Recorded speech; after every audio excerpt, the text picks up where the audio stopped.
Olá, pessoal! Agora começamos mesmo a nossa live. Vamos aguardar a professora Suzane entrar. Deixa eu ver aqui. Deixa eu derrubar tudo.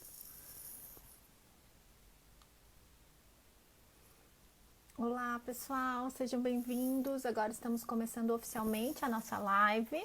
Hoje a gente vai conversar com a professora, advogada Suzane Ferrari, que é também vice-presidente da Comissão Nacional de Direito Previdenciário da OAB do Conselho Federal. É presidente da Comissão de Previdência Social do Rio de Janeiro e é também presidente da Comissão do Conselho Federal da Comissão de Previdência Complementar no Conselho Federal. Vamos ver se ela consegue entrar. Aguardando, conectando. Olá! Oi, Oi, Suzane! É um prazer te receber aqui. É uma honra poder conversar com você ainda mais sobre essa área que você é super especialista, né? Previdência complementar, para você vir aqui trocar com a gente umas dicas de como é essa área de atuação, de como começar a atuar nessa área e ajudando também muitos dos colegas que no meio desta pandemia, né, estão procurando novas soluções, novos caminhos, novos mercados de atuação profissional. Muito obrigada por ter aceito meu convite. É uma honra poder te receber aqui. É sempre uma alegria poder conversar contigo, né? Seja bem-vinda. Então, não sei se você quer falar um pouquinho para abrir. Depois a gente pode começar com as perguntas, conversando um pouquinho sobre esse tema que é tão importante, que é a Previdência Complementar. Bom, eu só quero dar boa noite a todo mundo, dizer que é um prazer estar aqui, cumprimentar aí, o Thiago entrou aí, cumprimentou a gente, dizer que, na verdade, é essa área que a gente vai ter uma conversa tentando, né, mostrar para os advogados. Na verdade, eu tô chegando nessa área com uma nova proposta, porque a área de previdência complementar, todo mundo sabe que é uma área que ela vinha muito fechada, né, com um, um, um, um um estreitamento na advocacia, por assim dizer, e eu acho que essa coisa ela vem melhorando e a gente está tentando trazer para os advogados essa nova visão da previdência complementar. Então, é esse campo que a gente vem tentando mostrar e dizer que a gente está aqui participando agora de algumas lives, algumas pós-graduações, já com essa nova visão, trazer para a advocacia um novo caminho no advogar previdenciário. Sem dúvida, né? Com a reforma ainda, essa emenda 103, a gente vê a Previdência Complementar tendo mais importância, porque agora ela vem atingir de forma mais significativa todos os regimes, né? E os próprios, principalmente, abrem uma área de atuação complementar muito grande, porque a gente tinha antes a faculdade de se criar, né? Agora, para quem quiser receber mais do que o INSS, vai ter que ter regime complementar mesmo para os servidores. E o próprio teto do INSS, para quem é da iniciativa privada, a forma de cálculo mudou muito com a reforma, né? O valor do benefício teve uma redução muito significativa. As pessoas ainda não se aperceberam do reflexo que vai ter no valor dos benefícios. Os pensionistas e os aposentados por invalidez vão ser os primeiros a sentir no bolso, né? Mas a Previdência Complementar vem, sem dúvida, como uma solução para o segurado, o servidor, né? Como uma forma de ter uma renda extra, talvez um pouco mais de segurança ou qualidade de vida na aposentadoria. E quanto mais a Previdência Complementar se expande, seja aberta, seja fechada, seja complementar pública, que é dos servidores, né?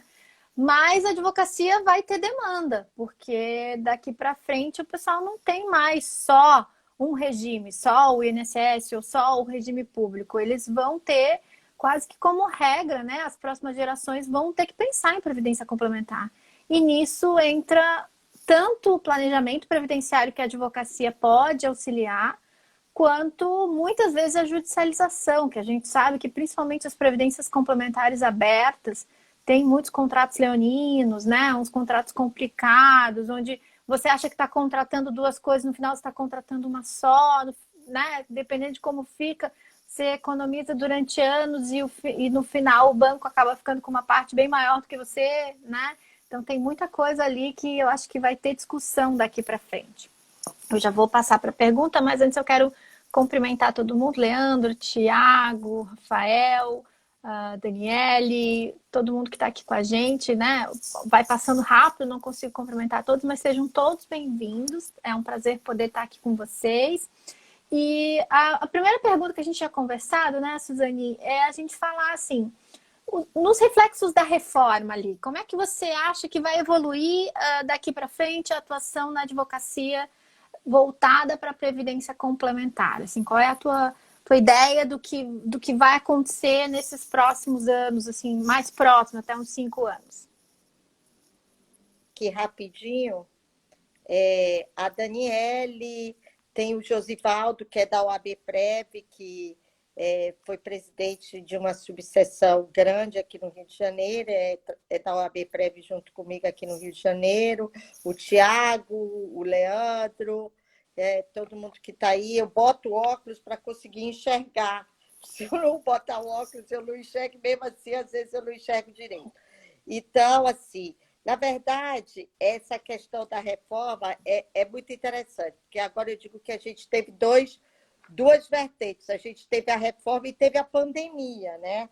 Porque Sim, como você e você veio falando aí, a questão da reforma, ela já traz alterações que as pessoas ainda não perceberam, porque ainda não aconteceram as reformas legislativas com relação às leis que virão em função da reforma constitucional, né? sim. E aí, em cima disso, a gente tem a pandemia, a Covid, e aí que vem alterar muitas dessas relações jurídicas. Inclusive, a gente está vendo aí que alterou as relações privadas, né? Já tem uma lei que altera as relações privadas durante esse período que a gente não sabe quanto tempo vai durar.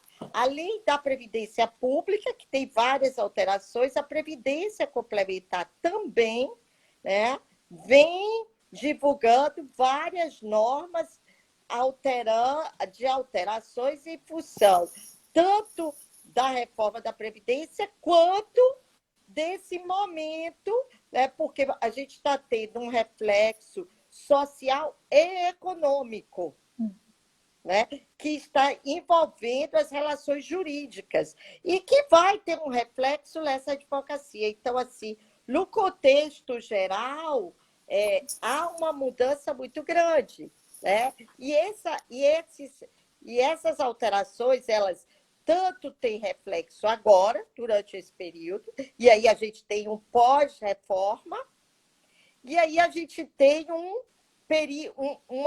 reflexo que virá pós-pandemia, né? Que a gente espera que essa pandemia dure até pelo menos 8 meses mais, que é o que se espera que se encontre uma vacina de combate, né, a esse vírus. Então, assim, em função de todo esse quadro, né, de pós-reforma, pandemia e pós-pandemia, a gente traz aí assim esse quadro de mudança. Então, para falar disso, eu até pensei e refleti o seguinte: como a gente pode introduzir essa matéria para as pessoas que querem conhecer como advogar, como essa expectativa. Então, é bom as pessoas entenderem que na Previdência a gente tem o regime geral e o regime próprio, e aí você falou bastante dos servidores públicos.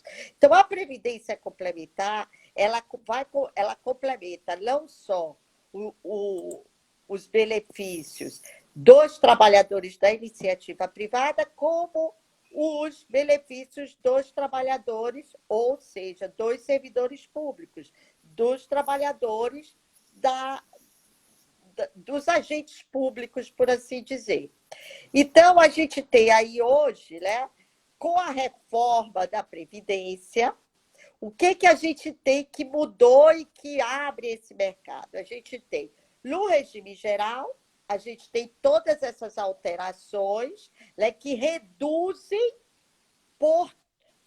assim, de forma brusca os benefícios dos trabalhadores da iniciativa privada, levando com que os trabalhadores tenham necessidade de procurar, inclusive aqueles que tinham uma renda, né, que não que poderia ser coberta com o teto do regime geral. A gente sabe que hoje o reflexo desse cálculo que foi inserido com a reforma da Previdência vai trazer uma redução muito grande nesse valor. E para se alcançar o teto da Previdência no regime geral hoje vai ser muito difícil, né? Então, esse é o aspecto no regime geral. No regime próprio, os servidores públicos que podiam antes se aposentar e ter o direito de, através da regra de transição, alcançar a integralidade do valor que recebia na ativa, depois da reforma da Previdência, que iguala os dois regimes no sentido de todos os dois terem um cálculo baseado em um só sistema, que é o do regime geral, com as novas fórmulas de cálculo, com redução brusca, também não consegue mais alcançar a integralidade. Talvez eles alcancem o teto do regime geral, porque eles ganham muito além do teto do regime geral, mas eles não vão alcançar o valor que eles ganham na integralidade. E aí eles vão ter que buscar a complementação. E aí a gente viu também que houve uma alteração muito grande, porque antes eles tinham a oportunidade de buscar essa complementação somente através de uma entidade financeira fechada, sem finalidade lucrativa, e a reforma da Previdência traz uma mudança considerável, que é a mudança de poder ser uma entidade fechada ou uma entidade aberta. Isso é bom por um aspecto e é ruim por outro aspecto. É bom por um aspecto porque vai abrir a concorrência, né?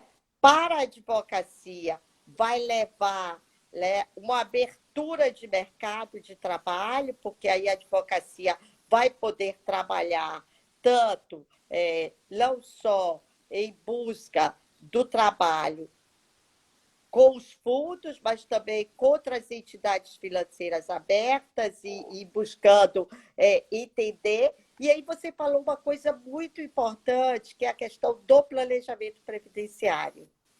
Então, quando se fala em reforma da Previdência, a gente tem como um dos aspectos muito importantes, que antes não era muito observado, é a questão da previdência, ou seja, da projeção do direito preventivo, da busca por um planejamento previdenciário para se saber qual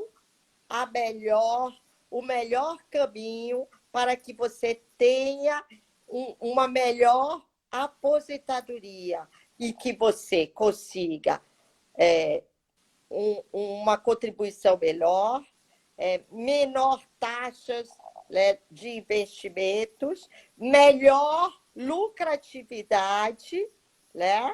Qual as entidades que estão buscando taxas de administração e de carregamento, que são taxas que estão envolvidas nesse sistema, que vai beneficiar mais o participante, e também você vai ter um campo maior de consultoria para trabalhar quando você buscar trabalhar, não só para o participante, mas também para as entidades, que aí vai abrir um campo, vai haver um maior número de entidades financeiras que serão habilitadas, né,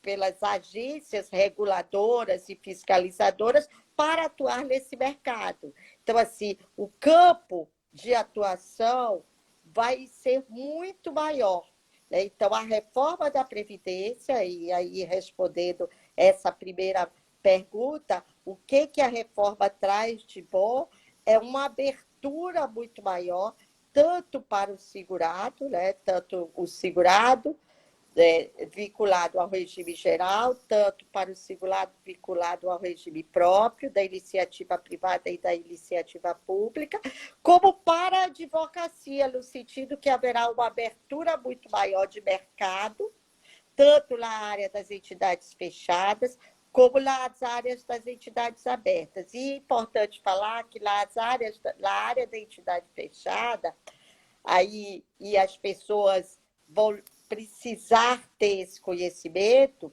e aí os contribuintes individuais, e aí a gente tem eles vinculados aí eles vão buscar essa previdência complementar através de órgãos conhecidos, instituições instituidoras, através de cooperativas, sindicatos, associações, que também vai abrir o mercado de trabalho para a advocacia trabalhar com essas instituições, dando consultoria, atendimento e como nicho de mercado de trabalho. Então... E auxiliar na criação, né, na organização e no acompanhamento dessas entidades.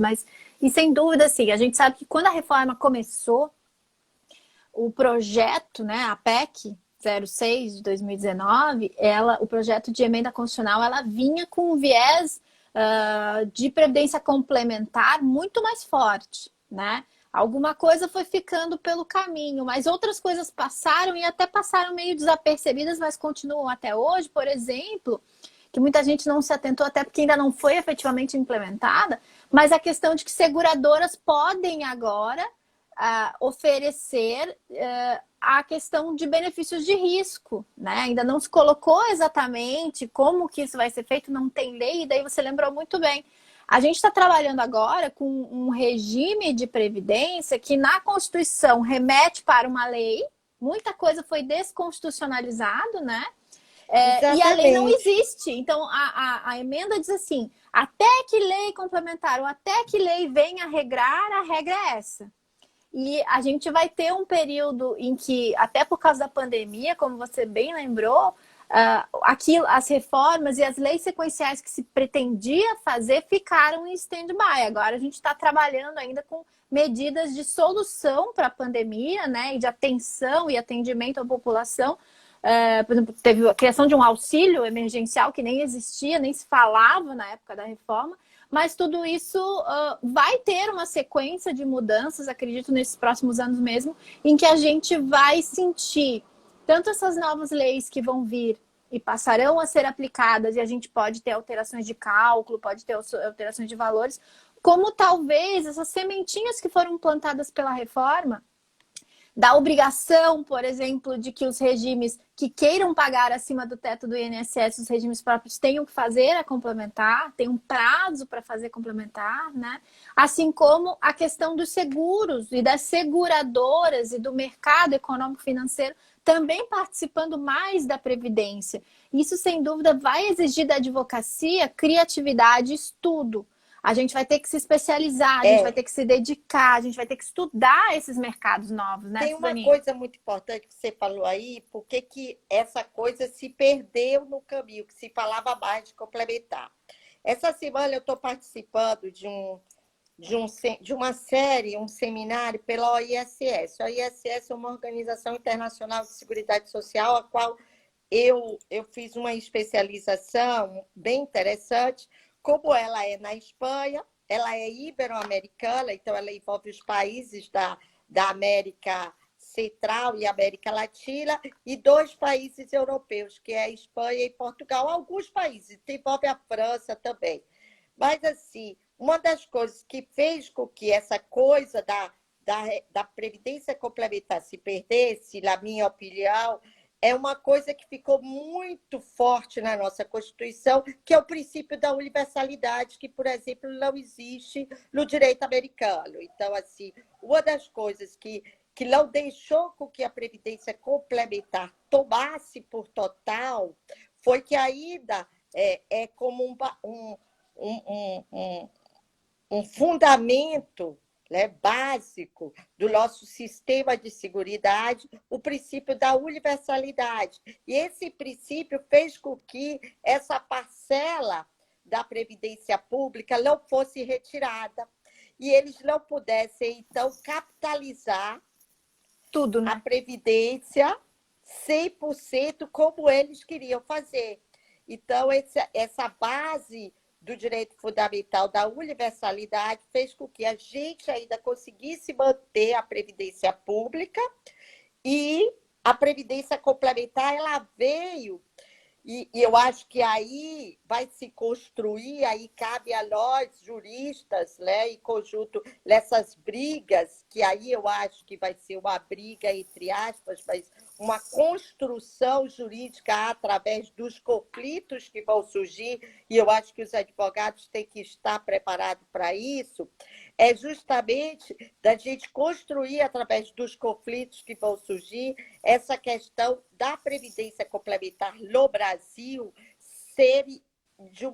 ser construída mais parecida com a Previdência Complementar que existe nos estados, no Estado europeu do que no Estado americano, né? que mantém uma parte da Previdência Pública para atender a população e a outra parte complementar, né? Mas que também é uma complementar que vem para atender a necessidade de manter uma distribuição de renda para que as pessoas possam ter uma vida digna. Disso vai depender muito estudo, e aí, né, como a gente conversou, e aí você até colocou para mim, Suzane, vai haver necessidade das pessoas se especializarem muito, porque Muita, né? também, né, a gente não pode deixar de falar, é a questão que há uma advocacia muito boa também com relação aos conselheiros.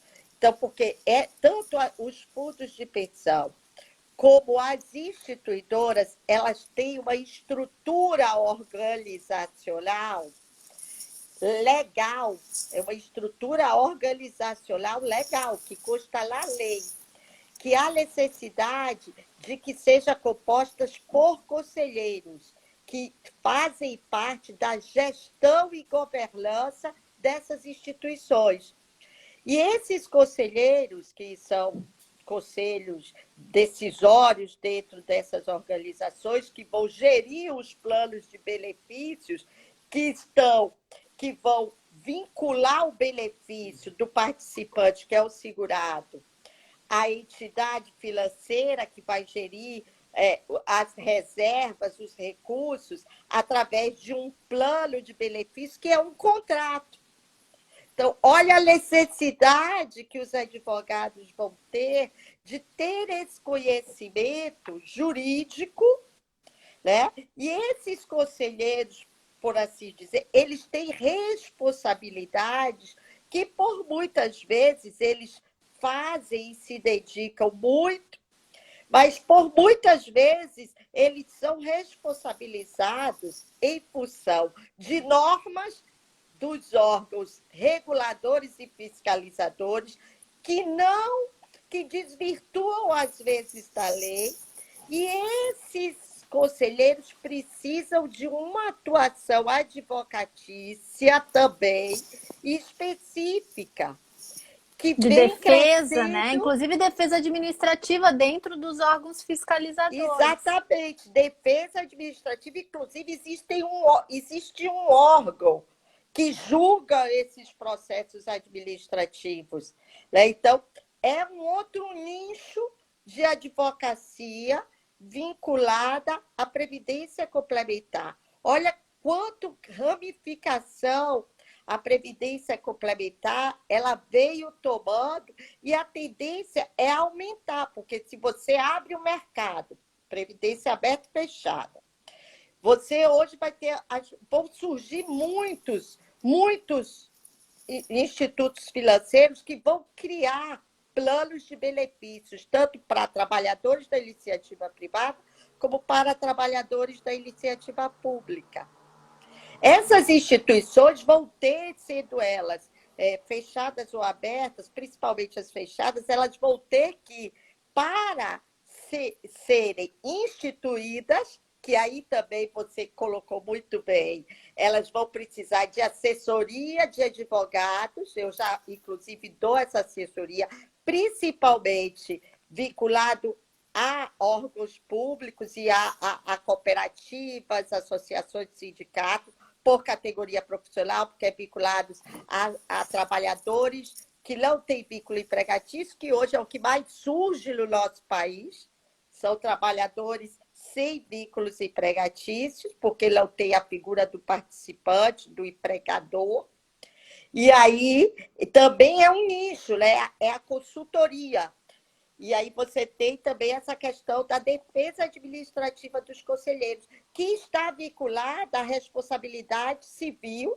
Então, E eles são responsáveis dos seus patrimônios pessoais. pessoais. Então, Pessoais, assim, é um a outro multa não é nicho. paga pela instituição, a multa é paga por eles pessoalmente. Então, tudo isso traz, sem dúvida, um risco, né? E um cuidado e uma necessidade de defesa não só da instituição, mas do conselheiro individualmente. Aí o advogado que está nos assistindo vai dizer, então ninguém vai querer ser conselheiro. Aí eu vou dizer, vai. Sabe por quê? Porque muitos órgãos, muitas instituições remuneram E os bem, tem conselheiros. instituição que remunera muito bem, né? Muito bem. Então, muitas pessoas querem, sim, ser conselheiros. Então, é um outro nicho de E mercado. alguns são eleitos, outros são indicados pelas patrocinadoras, pelas instituidoras. Então, essas pessoas que fazem parte, alguns vêm por iniciativa e concorrência numa eleição, e outros são indicados até pelas patrocinadoras e instituidoras, né? Exatamente. Então, assim, a parte de especialização, ela é super importante. Por quê? Porque os advogados, é necessário que eles conheçam toda a Lei 8.200, a Lei 109, desculpe, a Lei Complementar 109, que regulamenta, tem a 108 e tem a 109, mas a 109 é a base, né, que regulamenta e fala de toda essa estrutura de funcionamento da Previdência Complementar, seja ela aberta ou fechada, explica o que é uma entidade aberta, o que é uma entidade fechada, quais são as obrigações, os deveres, como é que ela é formada, qual sua estrutura organizacional, né? Quem é que fiscaliza, quais são as responsabilidades, como é que ela é tributada ou não, e aí traz os conselheiros, e é baseado a sua advocacia, né? E ter conhecimento de investimento, quais são os princípios basilares de gestão de risco. Então, assim, é um campo muito vasto. Então, assim, antes, aí, Suzane, então por que essa advocacia era uma advocacia que ninguém procurava? Porque antes era um mercado muito fechado. E quem trouxe essa abertura? A reforma da Previdência. A reforma da Previdência. E aí, assim, é uma coisa muito engraçada. A Gisele, a gente caminha junto nisso há muito tempo, e a Gisele sabe disso. As pessoas diziam que ia acabar, advogado previdenciário ia acabar. Pelo contrário, né, Suzane? E aí, quando eu vejo, depois de ontem, então, que eu vi 14 diretores da Secretaria de Previdência pedirem exoneração dos cargos, né? Pessoas que eram servidores de carreira e que, apesar de todos os problemas que nós estamos tendo há algum tempo com a Previdência, a gente sabe que a Previdência evoluiu muito em termos digital, de organização, né? Organização. Imagine, foram as diretorias principais. Quem vai ocupar essas diretorias? Quem vai quem vai Auxiliar na fazer administração, né?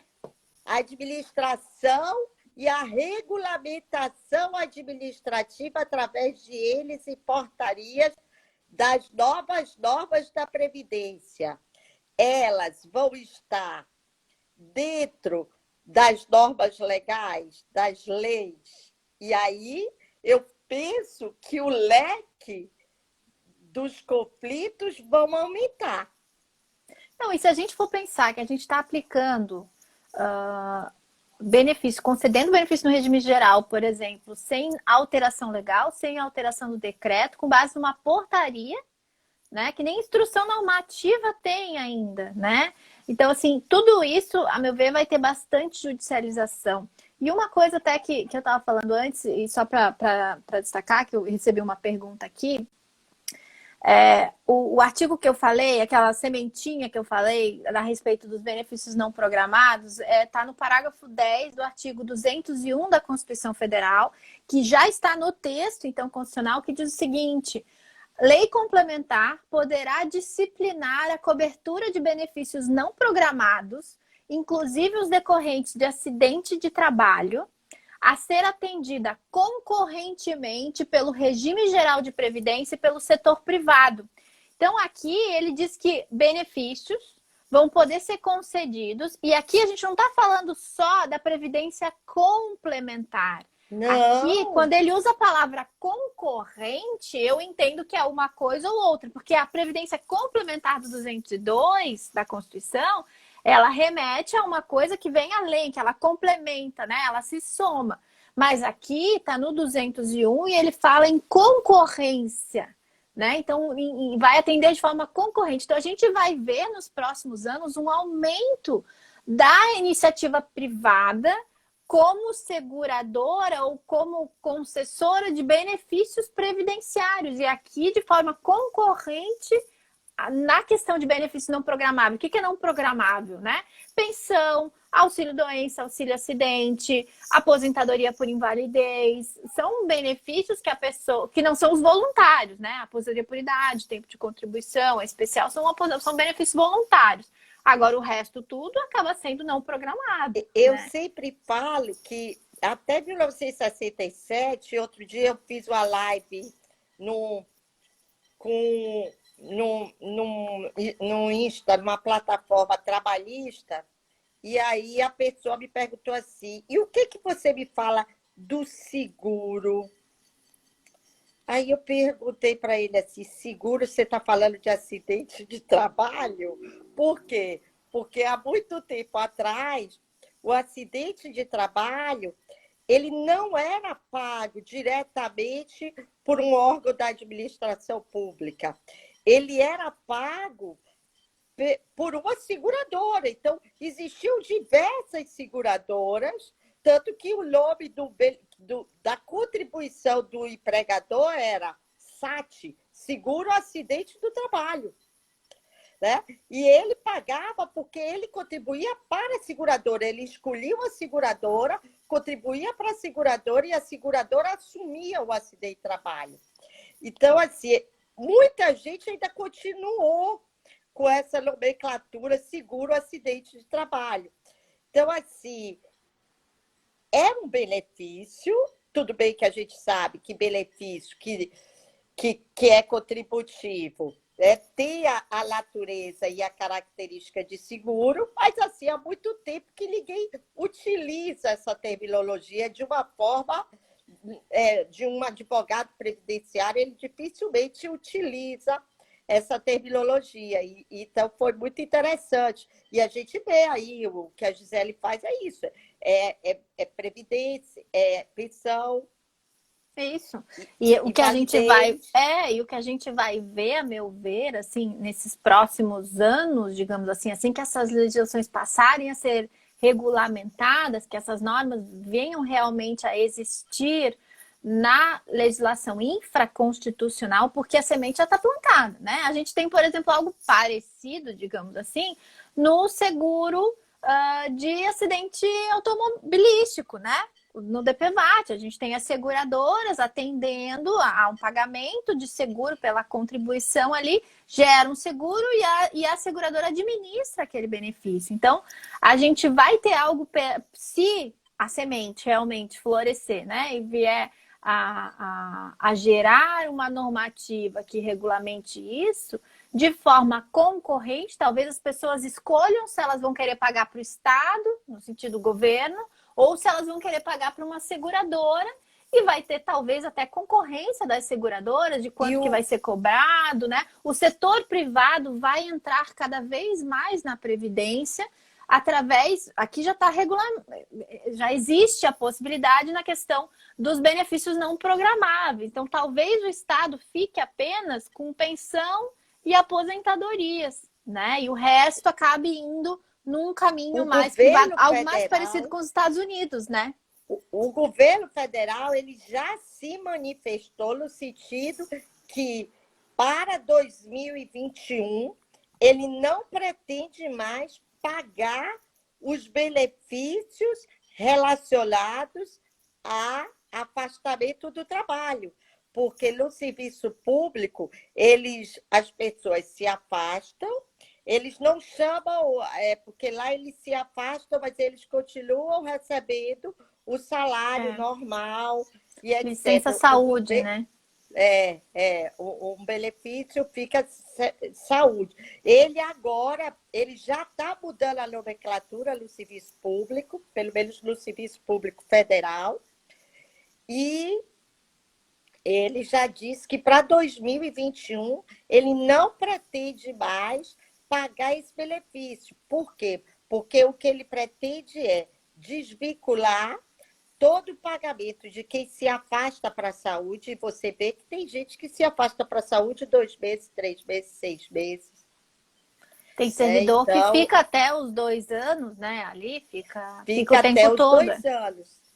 Então, isso é uma coisa bem interessante. E criou a possibilidade, inclusive, dos municípios e dos estados também criarem, né? Talvez vincular uma seguradora ou uma previdência complementar que venha atender esses benefícios não programáveis. E aí as pessoas vão dizer, mas como? E o que é que vai acontecer? O que é que vai acontecer é muita violação, porque por mais que crie essas seguradoras, quais as regras que serão, né, normatizadas por essas seguradoras? Elas vão cumprir as regras, vão atender aos trabalhadores, porque aí você vai ter uma conjugação de regras sociais com regras contratuais, né? Porque você tem a previdência pública e aí o governo, para poder, eu entendo que para ele poder implementar isso, ele vai ter que regulamentar, né? Sim. Ele vai ter que regulamentar para ele e vai ter que regulamentar no âmbito federal para os servidores, no âmbito federal para o INSS, nos âmbitos estaduais e municipais para os servidores, né, estaduais e municipais. Então, a gente vai ter um monte de normativa diferente, talvez sendo aplicada, né? Então, a advocacia vai ter que ter o cuidado de olhar qual é a lei, qual é a regra específica para cada um desses grupos. E aí vocês vão dizer, seguro é previdência complementar, né? Porque, de qualquer forma, vai estar dentro, existe toda uma normatização vinculada ao seguro. E aí a gente vai ter que ver o que é que o governo vai fazer, como é que ele vai normatizar os direitos sociais previstos ainda no artigo 201, como no artigo 40 da Constituição. E aí ele vai ter que criar regras nesses artigos, vinculadas às normas desses artigos, os benefícios ainda estão lá previstos, né? E se tem vínculo ou não tem vínculo, aí temos as normas da CLT também, né? De previsão da CLT, com as normas contratuais e as normas do contrato de seguro. Existe dentro dos contratos uma especificidade, que é o contrato de seguro. Então, tem o contrato de seguro para invalidez, para vida, para acidente. Então, isso tudo aí vai ter que ser estudado. Então, a especialização, a atualização, e aí eu vou dizer, o advogado tem que ter a base da Previdência Pública. Se ele não tiver a base da Previdência... então não vou mais estudar direito previdenciário, não. Se você não tiver a base da Previdência Pública, você não consegue trabalhar na Previdência Complementar. Uma das maiores professoras de Previdência Complementar que eu conheço, estou falando de professora, é a professora Aparecida Pagliarini. A gente fez um curso aqui no Rio de Janeiro de reforma da Previdência Pública com o professor Ivan Ketzmann. Ela ficou sentada com o pé quebrado na primeira fila durante 10 horas assistindo às aulas, porque ela disse, eu preciso entender as mudanças da Previdência Pública para eu poder trabalhar a Previdência Complementar. Então, assim, você não tem que só estudar Previdência Complementar. Você tem que estudar Previdência Pública e estudar Previdência Complementar para você poder fazer uma boa advocacia preventiva, um bom planejamento previdenciário e uma boa consultoria previdenciária. Até porque assim, o que as pessoas muitas vezes não percebem é que previdência é uma forma de investimento. E quando você está investindo dinheiro, você tem que fazer um planejamento no sentido de qual é o melhor custo-benefício, né? Porque parte da contribuição é obrigatória, mas parte da contribuição não é. E às vezes o obrigatório pode ser adequado. Por exemplo, dependendo do valor que você coloca de prolabore para um empresário, ele paga um valor ou outro para a previdência, né? Então, esse planejamento e essa análise de qual é o melhor custo-benefício de cada regime, e depois dentro da previdência complementar, o que está rendendo mais, quais são as taxas, como você bem falou, né, Suzani? Tudo isso tem que ser levado em consideração para você auxiliar o cliente, né, o seu cliente, e até você mesmo, porque eu acho que um erro da maioria dos advogados é não cuidar da sua previdência. Ele, às vezes, cuida a vida inteira do cliente, mesmo advogado previdenciário, e vai ver, tá pagando lá o salário mínimo do INSS, não fez uma previdência complementar para ele, e quando ele vai precisar, o que ele vai ter? Salário mínimo do INSS. Olha, eu tenho que falar, né? aqui que é muito engraçado. Eu ontem citei o pai da Gisele, não pode deixar de falar, no Conselho Fiscal da OAB-Prev, porque estava tendo uma sugestão de fazer, não é um trabalho meu, mas é um trabalho de um outro conselheiro, ele quer ir até as subseções para levar a previdência privada, mas ele quer levar a pública também. Né? A OAB-Prev, ela não tem a pretensão só de levar a OAB-Prev, mas é importante que o advogado ele não só tenha a previdência complementar, mas que ele tenha também a previdência pública. E aí eu citei o Jefferson, porque eu sempre ouvi palestras do Jefferson, onde ele falava da previdência complementar, mas a primeira pergunta que ele fazia era se os advogados tinham previdência pública, né? E os advogados não tinham previdência, a grande maioria não tem previdência nem previdência pública, nem privada, né? A nem maioria dos privada. advogados tem advogado que se considera contribuinte facultativo. Não, gente. Se você recebe remuneração pelo teu trabalho, você é um contribuinte obrigatório. Se a Receita souber que você não fez o pagamento, ela pode cobrar a sua contribuição previdenciária, né? Tem advogado declarando que recebeu no imposto de renda e não pagando a contribuição previdenciária. Por isso a importância do planejamento, né? E assim, o planejamento serve também para lá na frente, se você precisar, se ficou doente, você faleceu, você vai deixar a tua família desatendida, você ficou mais velho, né? Então chegou a uma idade avançada e não consegue mais trabalhar, uma hora você vai parar de um jeito ou de outro. Então você tem que ter alguma reserva e não pode ir consumindo tudo. A previdência complementar também envolve esse planejamento de você guardar um pouco hoje para poder ter mais conforto amanhã, né? Uma coisa importante da previdência complementar é você saber aonde está sendo aplicado o seu dinheiro.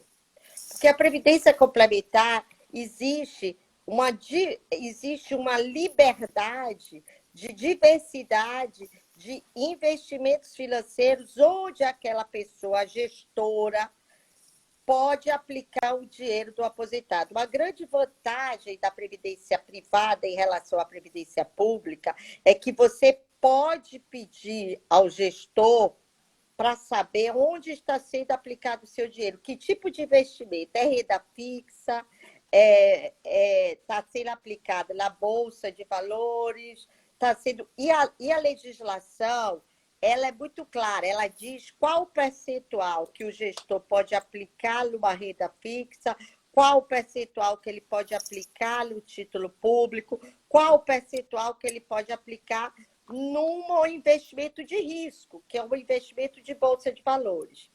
E isso é muito importante. Por quê? Porque você, às vezes, a pessoa, quando faz um plano de previdência, ela quer uma estabilidade no sentido de saber que o recurso que a gente chama de reserva financeira, ela está se acumulando e está crescendo. Porque quanto mais ela cresce, melhor vai ser. Vocês estão vendo aí que existem alguns fundos, e aí eu não estou falando de entidade aberta sem finalidade lucrativa, não. Alguns fundos em que está vendo equacionamento. O que é equacionamento? Os próprios participantes, eles estão equacionando alguns prejuízos e estão pagando esses prejuízos porque está fazendo falta no montante. Então, isso é importante na previdência complementar, na previdência privada, na complementar, porque você pode acompanhar aonde está sendo investido o seu dinheiro.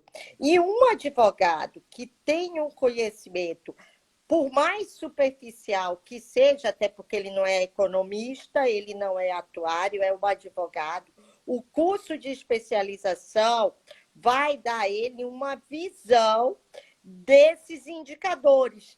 Entendeu? E esses indicadores, ele não vai aprender economia, ele não vai aprender atuário, ele vai aprender quais são os indicadores, qual a importância desses indicadores e o que a lei fala de como pode ser investido os valores em relação aos indicadores. Lógico Sim. que, às vezes, a depender da consultoria, se for uma grande consultoria, ele vai ter os assistentes necessários para aquela consultoria. E uma outra coisa, um outro ponto importante, que para uma boa consultoria de um advogado, é você ter uma visão de uma instituição que dê liquidez rápida àquele segurado, àquele participante, àquele trabalhador que está investindo o seu dinheiro. Por quê? Porque às vezes você investe o dinheiro no plano de previdência, mas por algum motivo há necessidade de você retirar um determinado valor antes da projeção ou do planejamento efetivamente feito, por algum motivo que aconteceu na vida, por uma separação, ou para aplicar uma pandemia. Uma pandemia, ou para aplicar no estudo do filho, numa universidade fora do Brasil, porque é um grande investimento isso. Então, você tem que verificar também no mercado qual é essa entidade. Isso também é um outro segmento e que demanda que o advogado precisa estudar. Isso, gente, não significa que o advogado ele tem que ser o expert do expert. À medida que ele precisa sim, fazer um curso de especialização e à medida que ele for achando necessário, ele vai se aperfeiçoando mais em cada matéria que ele achar necessário.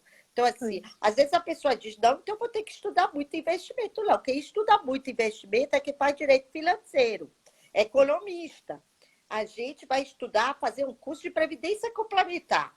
Mas se você achar que a sua área de atuação vai ser mais na área de investimento, aí depois, então, você faz aquele aperfeiçoamento que você achar necessário.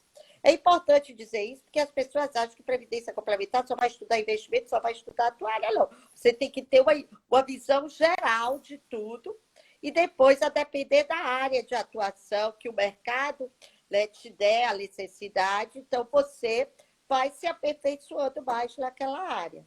Então, isso eu acho importante. É uma boa dica, Suzy. Aqui, eu tinha prometido para o pessoal fazer um sorteio.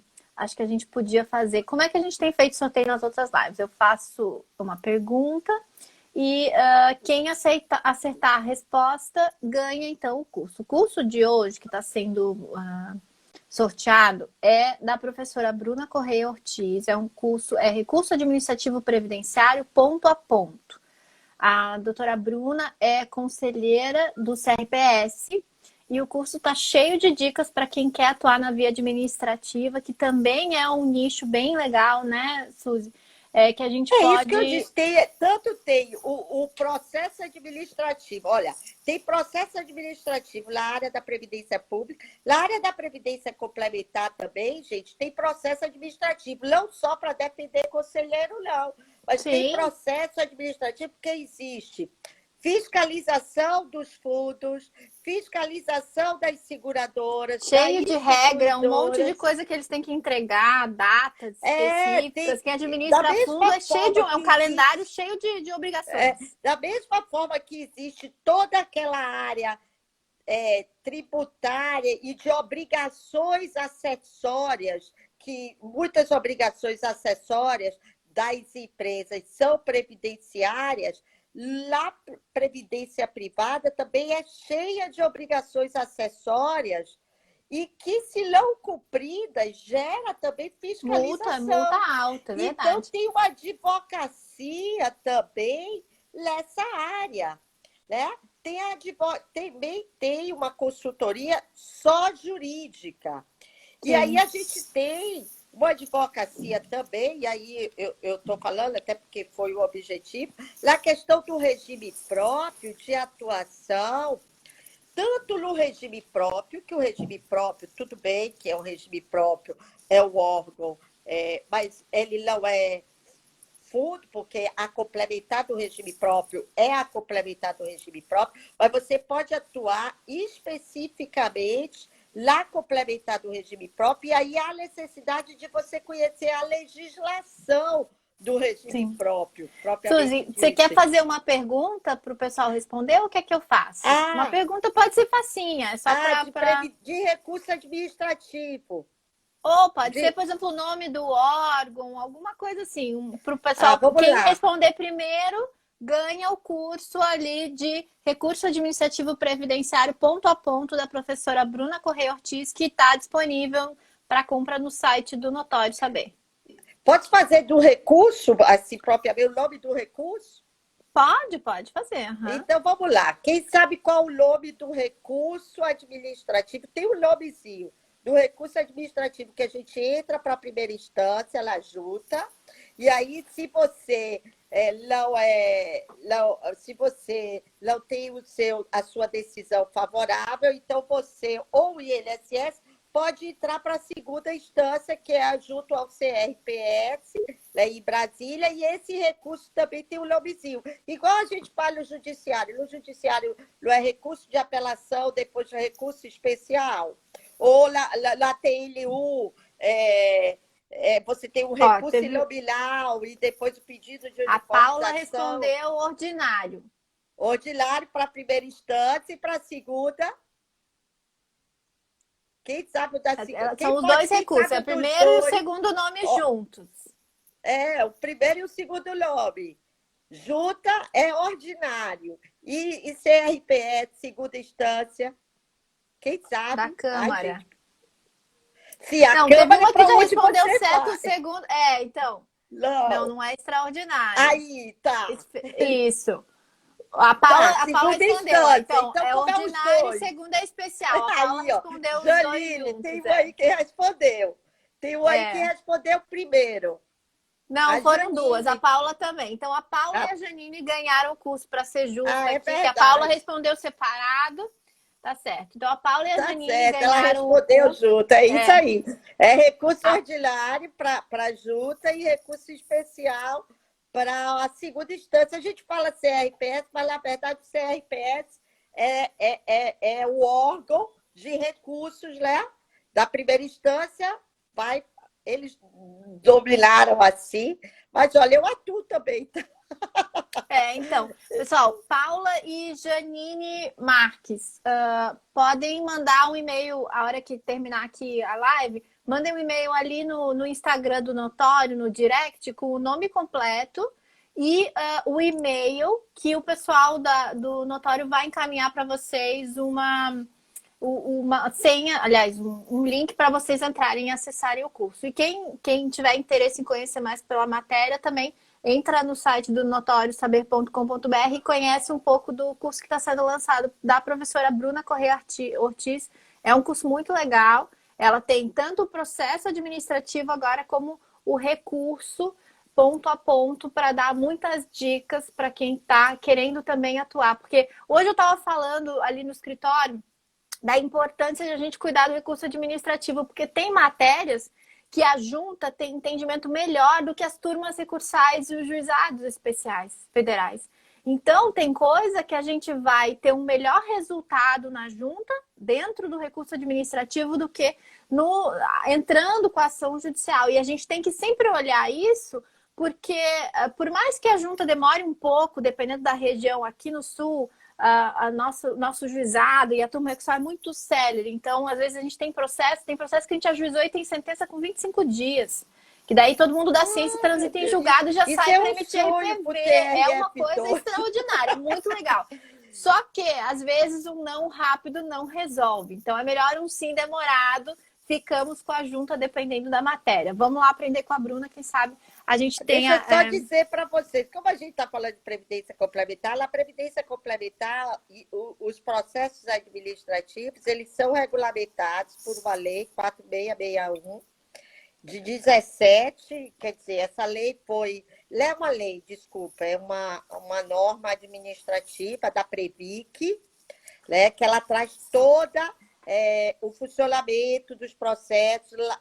Na Previc também tem câmaras, tem primeira instância, segunda instância, então também tem uma atuação de advogados, uma atuação da advocacia, né, e recursos, né, e processos administrativos em primeira e segunda instância em previdência Sim. complementar, não só para a defesa de conselheiros, mas também para a defesa de autuação da De Previc entidade. com relação às instituições de previdência Isso. complementar. Suzy, está acabando o nosso tempo, falta acho que um minutinho só para a gente dar Viu? tchau. Eu quero agradecer todo mundo. Bruno, obrigada pelo elogio do trabalho. Muito obrigada a todos por estarem com a gente. Eu vou deixar a Suzane se despedir. Se der tempo, depois eu mando mais um beijo para todo mundo. Mas, Suzy, fica à vontade. Vou deixar aqui, vou me despedir aqui, deixando um beijo para todo mundo aqui, na pessoa da Daniele, que ela sempre está acompanhando a gente aí, onde a gente vai, e da Elane, que está aqui, lá de São Paulo,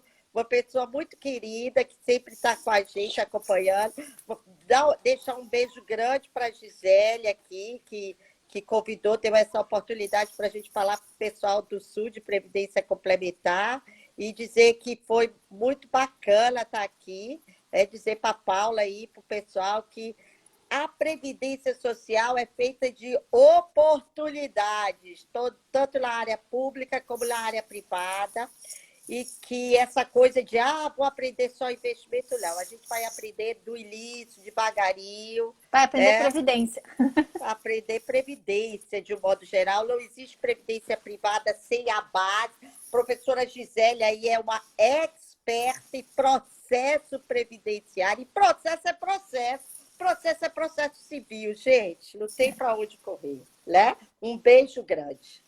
Muito obrigada, viu, Suzy, por estar aqui com a gente, por trocar todas essas ideias, por abrir, né, tantos caminhos para a advocacia que com certeza nesse momento está precisando também dessa luz, dessa energia positiva, de a gente mostrar que tem caminhos, que tem muita coisa para a gente fazer. O pessoal está em casa e precisa desse trabalho coletivo de colaboração mesmo. Muito obrigada por disponibilizar teu tempo e estar aqui com a gente hoje. Foi um prazer, uma alegria poder falar com você e poder contar com a presença de todos os demais também, os amigos que tiveram aqui hoje. Só para falar aqui que tem uma pessoa muito querida, que é o Márcio Aleluia, que ele está aqui mandando um beijo. Ele é de Niterói, é uma pessoa bem querida. Estou aqui mandando um beijo para ele, tá? Beijo. Muito obrigada. Beijo a todos. A gente tem 30 segundos, já está acabando. Foi um Então, vamos prazer, embora. viu? Um beijinho e até a Tá, próxima. tá bom, querida. Tchau, Beijo, pessoal. tchau. Beijo. Beijo.